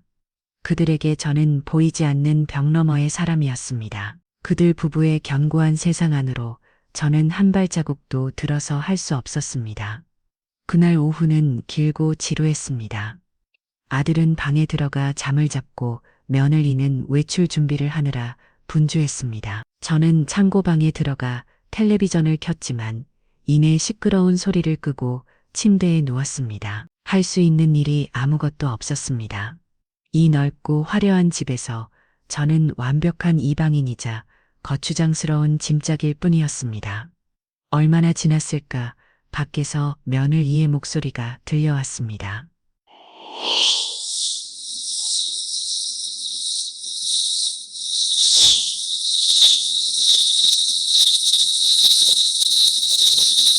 누군가와 즐겁게 통화하는 소리였습니다. 허, 자기야, 나 지금 나가는 중. 백화점 갔다가 저녁 먹고 들어가려고. 저는 무심코 방문의 귀를 기울이었습니다. 아니, 남편은 피곤하다고 주말 내내 일했거든. 지금 집에 시아버지가 와 계셔서 나도 좀 피신해야지. 아, 말도 마, 완전 불편해 죽겠어. 며느리의 목소리는 한껏 교태를 부리면서도 저에 대한 불평을 쏟아낼 때는 칼날처럼 날카로워졌습니다. 완전 촌티나 말 끝마다 그랬지, 저랬지 하는데 듣기 싫어 죽겠어. 옷 입은 것 좀 봐. 어디서 그런 쿵쿵한 냄새가 나는지 모르겠다니까. 우리 준우한테도 자꾸 말 시키고 귀찮게 하는데 내가 못하게 막았잖아. 안 그래도 다음 주에 우리 집들이 해야 하는데 그날까지 계실까봐 조마조마하다. 저는 숨을 죽였습니다. 제 존재 자체가 제 말투와 옷차림 풍기는 냄새까지도 며느리에게는 혐오의 대상이었던 겁니다. 심장이 얼음장처럼 차갑게 식원되리는 기분이었습니다. 저 역시 평생 새벽까지 일어나 밤 늦게까지 일하며 성필이를 키워냈습니다. 그저 핑계라는 것을 알지만 모른 척 해주는 것이 아비의 역할일 테지요. 다름이 아니라 내가 며칠 뒤면 생일이지 않느냐. 평생을 땀 흘려 정직하게 살아온 제 삶이 아들의 아내에게는 그저 촌티나 쿵쿵한 냄새로 치고되고 있었습니다. 어떡하긴 그날은 그냥 방에 계시라고 해야지. 내 친구들 눈 높은 거 알잖아. 그런 분 계신 거 보면 다들 뭐라고 생각하겠어. 아무튼 빨리 나와. 하나 거의 다 왔어. 통화는 그렇게 끝났습니다. 잠시 후 현관문이 닫히는 소리가 들렸습니다. 며느리는 저녁 약속을 위해 떠난 것이죠. 저는 한참 동안이나 그 자리에 못 박히듯 서 있었습니다. 분노보다 더 큰 것은 깊이를 알 수 없는 슬픔과 배신감이었습니다. 제가 제 아들에게 사준 그 집에서 저는 아들의 아내에게 완벽하게 부정당하고 있었습니다. 저녁 늦게 아들이 저를 찾아왔습니다. 며느리는 아직 돌아오지 않은 모양이었습니다. 아버지 저녁 드셔야죠. 뭐 시켜드릴까요? 녀석은 제 기분을 살피는 듯 조심스럽게 물었습니다. 저는 아들을 똑바로 쳐다보면 말했습니다. 성필아, 아비랑 얘기 좀 하자. 제 목소리가 생각보다 차갑게 나갔는지 아들은 당황한 표정을 지었습니다. 저는 거실 소파에 앉아 아들을 맞은편에 앉았습니다. 며느 이 말이다. 내가 그렇게 불편하고 싫은 것이냐. 돌려 말할 기력이 없었습니다. 저는 단독이 입적으로 물었습니다. 아들은 당황하며 손사래를 쳤습니다. 아니에요, 아버지. 누가 그래요? 민서가 그런 애 아니에요? 내가 들었다. 방금 전 민서가 친구와 통화하는 것을 내 옷에서 냄새가 난다고, 내 말투가 듣기 싫다고 하다구나. 집들이 이때 손님들 보기 창피하니 방에나 있으라고 할 거라고 하던데 사실이냐? 제 말에 아들의 얼굴이 하얗게 질렸습니다. 변명할 말을 찾으려는 듯 입술을 달싹거렸지만 쉽사리 말을 잇지 못했습니다. 그게 아버지가 오해하신 거예요. 민서가 표현이 좀 직설적이고 서툴러서 그렇지 속마음은 안 그래요. 속마음. 그럼 겉으로 뱉어나는 말들은 다 거짓이란 말이냐. 성필아, 너는 내 아내가 내 아비에게 하는 행동들이 옳다고 생각하는 거냐. 제 추국의 아들은 고개를 숙였습니다. 아버지 죄송해요. 그런데 민서 입장도 한 번만 생각해 주세요. 평생 편하게 살다가 결혼했는데 아버님이랑 같이 있는 게 좀 어색하고 어려울 수도 있잖아요. 요즘 젊은 사람들 다 그래요. 아버지가 조금만 이해해 주시면 안 될까요? 결국 모든 것이 제 탓이라는 말이었습니다. 시대에 뒤떨어진 늙은 아비가 요즘 세상 물정 모르는 까탈을 부리는 것이고 세련된 며느리의 심기를 불편하게 만들었다는 것이었죠. 아들은 아내를 변호하는 것을 넘어 저를 가르치려 들고 있었습니다. 이에다 내가 무엇을 더 이해해야 하느냐. 내 돈으로 산 집에서 내 아들 앞에서 멸시를 당하는 것을 이해해야 한단 말이냐. 아니면 내 존재 자체가 너희 부부에게 짐이 된다는 사실을 이해해야 하는 것이냐. 아버지 제발 그만하세요. 왜 자꾸 돈 얘기를 꺼내세요. 이 집 물론 아버지가 사주셨죠. 감사하게 생각하고 있어요. 하지만 이제 우리 집이잖아요. 저희 방식대로 사는 걸 존중해 주실 수는 없는 거예요. 존중 기가 막혀 말이 나오지 않았습니다. 그래서 말인데 올해는 너의 집에서 손주 녀석 얼굴이나 보면서 조용히 보냈으면 좋겠다. 그래도 괜찮겠니? 순간 수화기 너머로 침묵이 흘렀습니다. 그 짧은 정적이 제 심장을 얼마나 무겁게 짓누르는지 아들은 아마 모를 겁니다. 아비의 생일조차 챙길 마음 없는 자식 내매가 아비를 없는 사람 취급하며 모욕하는 자들이 제게 존중을 요구하고 있었습니다. 저는 더 이상 아들과의 대화가 무의미하다는 것을 깨달았습니다. 제 앞에 앉아 있는 것은 제가 알던 아들 이성필이 아니었습니다. 그는 아내 오민서의 생각을 그대로 읊조리는 앵무샤이자 제 아내의 허영심을 채워주기 위해 아비의 자존심마저 내다버린 꼭두각시에 불과했습니다. 차우두 알겨자키 개언 아다서이다. 저는 자리에서 일어났습니다. 깊은 실망감에 온몸의 기력이 다 빠져나가는 듯 했습니다. 아버지 어디 가세요? 저녁은요, 생각 없다. 너희들끼리 먹으라. 저는 제 방으로 돌아와 문을 굳게 닫았습니다. 어둠 속에서 저는 결심했습니다. 이 집에서 더 이상 머무를 이유가 없다고. 아들에 대한 마지막 기대마저 산산조각난 지금 제가 해야 할 일은 단 하나뿐이었습니다. 그것은 바로 모든 것을 제자리로 되돌려 놓는 것이었습니다. 제 피와 땀으로 1억 것들을 그것의 가치를 모르는 자들에게서 회수하는 것. 그것이 제가 저 자신에게 그리고 먼저 세상을 떠난 제 아내에게 할 수 있는 유일한 도리라고 생각했습니다. 보이지 않는 벽에 갇혀 무시당하는 것은 오늘까지로 충분했습니다. 이제는 제가 그 벽을 부숴버릴 차례였습니다. 다음 날은 제 생일이자 며느 이의 집들이가 열리는 날이었습니다. 아침부터 집안은 어수선하기 짝이 없었죠. 저는 밤새 거의 한숨도 자는 못했습니다. 차가운 분노와 서글픈 배신감이 번갈아가며 제 마음을 헤집어 놓았기 때문입니다. 하지만 제 얼굴에는 어떠한 감정도 드러내지 않으려 노력했습니다. 폭풍전이 아예 고요함처럼 저는 그저 모든 것을 지켜보기로 했습니다. 오전부터 배달 기사들이 쉴 새 없이 집을 드나들었습니다. 값비싼 와인이 상자째 배달되었고 제가 이름도 모르는 외국 치즈와 햄들이 커다란 아이스박스에 담겨왔습니다. 면을 이는 전문 케이터링 업체까지 부른 모양이었습니다. 잠시 후 하얀 유니폼을 입은 사람들이 들어와 부엌을 점령하고는 뚝딱거리며 요리를 시작하더군요. 집안 가득 퍼지는 이국적인 음식 냄새는 어제 아침 제가 지었던 밥 냄새와는 질적으로 다른 것이었습니다. 그것은 가족을 위한 온기 있는 냄새가 아니라 타인에게 과시하기 위한 허용의 냄새였습니다. 며느리 이오민서는 마치 오케스트라의 지휘자처럼 사람들을 지휘하며 돌아다녔습니다. 이 꽃은 현관에 놔주시고 저쪽 테이블 세팅은 제가 어제 말씀드린 대로 금색 시기로 부탁드려요. 아, 그리고 와인 칠링은 충분히 해주시고요. 그녀의 목소리는 평소 전화아들에게 말할 때와는 전혀 다른 한 것, 상냥하고 교양 있는 톤이었습니다. 마치 다른 사람인 것 같았죠. 분주하게 돌아다니던 면을 이는 소파에 앉아있는 저를 발견하고는 잠시 인상을 찌푸렸습니다. 아버님 거기 계시면 동선에 방해돼요. 먼지도 날리고요. 방에 좀 들어가 계시면 안 될까요? 잠시 후 옆에서 누군가와 작게 소근거리는 소리가 들리는 듯 했습니다. 10중 8구 며느리겠죠. 정석은 제 아내 앞에서는 언제나 작아졌으니까요.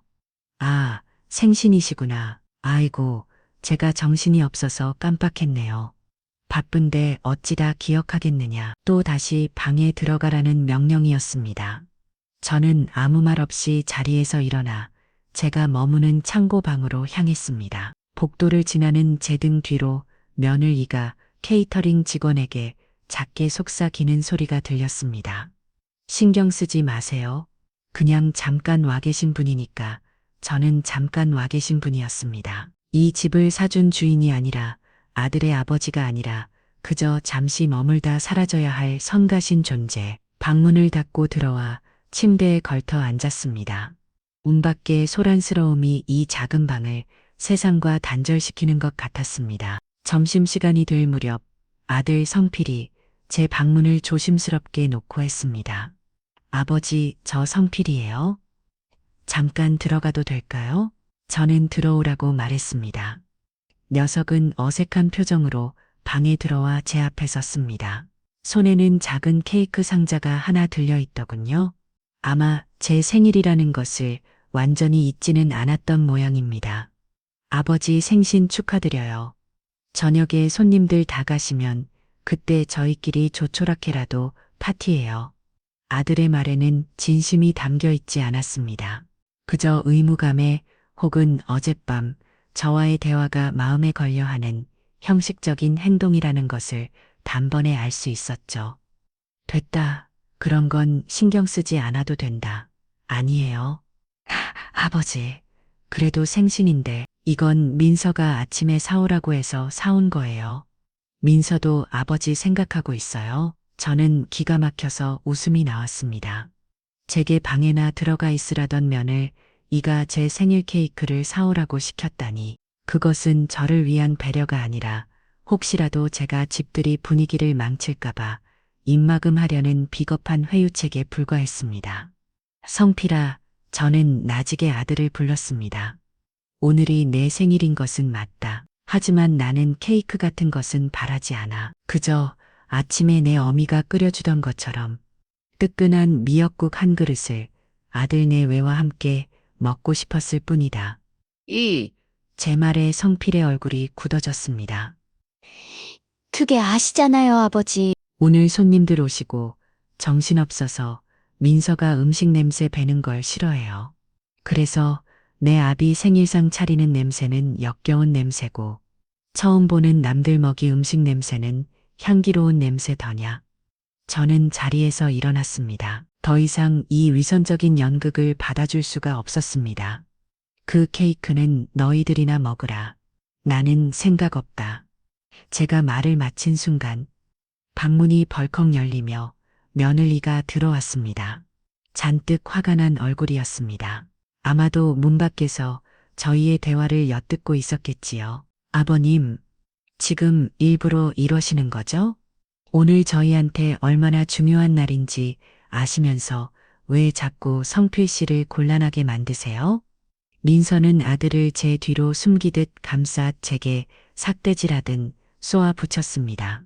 생신이 뭐 대수예요? 사람이 살다 보면 그냥 지나갈 수도 있는 거지. 그걸 가지고 유세는 하필 오늘 같은 날이에요.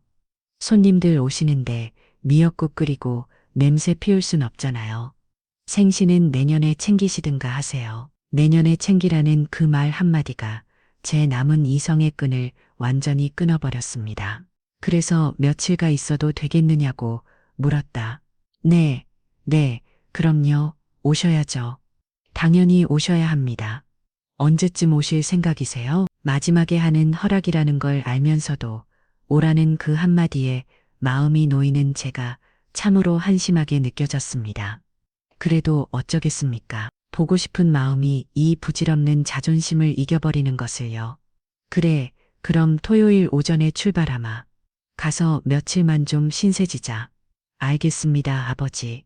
그럼 그때 뵈어요. 운전 조심해서 오세요. 전화는 그렇게 끊겼습니다. 제 존재와 제가 살아온 세월, 그리고 오늘이라는 특별한 날의 의미까지도 며느리는 자신의 하찮은 사교 행사를 위해 아무렇지 않게 짓밟아다 버렸습니다. 저는 며느리의 얼굴을 많이 쳐다보았습니다.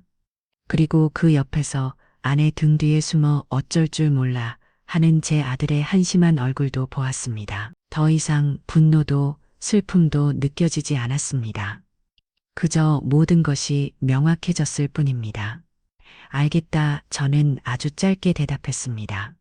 제 차분한 반응이 오히려 의외였는지 며느리는 잠시 주춤했습니다. 저는 더 이상 아무 말도 하지 않고 다시 침대에 걸터 앉았습니다. 아들 내외는 잠시 서로의 얼굴을 쳐다보더니 이내에 방을 나갔습니다.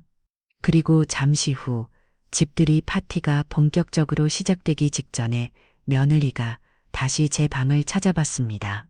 이번에는 혼자였습니다. 그녀는 방문에 기대어 팔짱을 긴 채에 저를 위아래로 훑어보며 말했습니다. 그 눈빛에는 격렬과 승리감이 뒤섞여 있었죠. 아버님 못 알아들으신 것 같아서 다시 한번. 그리고 마지막으로 말씀드리는데요. 그녀는 한 글자 한 글자에 힘을 주어 말했습니다. 오늘 제 친구들 와요. 그냥 친구들이 아니라 남편 사업에도 도움이 될 수 있는 아주 중요한 분들이에요. 다들 수준 있는 사람들이라 아버님 같은 분 보시면 많이 불편해하세요. 괜히 분위기 망치지 마시고요. 그녀는 한 걸음도 다가와 제 얼굴에 대고 속삭이듯 그러나 위협적으로 말을 이었습니다. 그러니까 지금부터 저녁에 파티 끝날 때까지 이 방에서 절대 나오지 마세요. 주의 죽은 듯이 계시라고요. 혹시라도 화장실이 급하시거나 하면 저한테 문자를 보내세요. 제가 사람들 없을 때 잠시 다녀오게 해드릴 테니까 마셨어요? 그것은 부탁이 아니었습니다. 명백한 감금 통보이자 제 인격에 대한 사형 선고였습니다. 제 돈으로 산 이 집에서, 제 아들의 집에서 저는 제 생일날 독방에 갇히는 신세가 된 것입니다. 제 존재가 그들의 수준 있는 파티에 오점이 될까봐 흔적도 없이 지워져야만 하는 존재가 되었습니다.